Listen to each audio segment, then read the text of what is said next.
राधे राधे। रस राज श्री कृष्ण अध्याय 11 में हम बुद्धि योग का निर्देश का पालन श्रवण करेंगे। यहाँ भगवान हमें बुद्धि योग का निर्देश करते हैं। बुद्धि योग का अर्थ यह है कि हमें इस बात की पूर्ण जानकारी हो कि हम यह शरीर नहीं है, और यदि इस बात को ठीक से समझकर हम कर्म करें तो वस्तुतः हम शरीर न रहकर केवल आत्मा रह जाते हैं। यह एक सत्य है।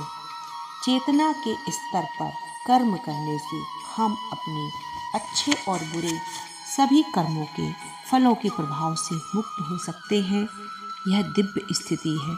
इसका अर्थ यह हुआ कि हम किसी दूसरे के लिए अर्थात भगवान के लिए काम कर रहे हैं, इसलिए हम स्वयं किसी लाभ या हानि के उत्तरदायी नहीं हैं।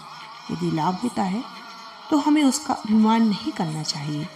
हमें सोचना चाहिए यह लाभ ईश्वर के लिए है, और अगर हमें कोई नुकसान उठाना पड़े तो हमें सोचना चाहिए कि इस नुकसान की जिम्मेदारी हमारी नहीं है।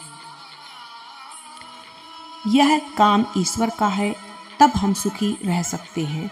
हमें इस प्रकार की समझ का अभ्यास करना चाहिए। हर काम ईश्वर का काम है। हमें इस प्रकार की दिव्य प्रकृति का विकास करना चाहिए।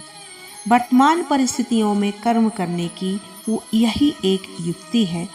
ज्यों ही हम शारीरिक चेतना के स्तर पर कर्म करने लगते हैं, त्यों ही हम अपने कर्म के फल से बंधने लगते हैं।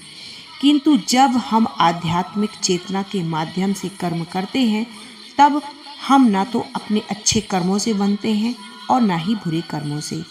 यही युक्ति है। मनीषिण, यह शब्द बहुत महत्वपूर्ण है। मनीषी का अर्थ है विचारवान।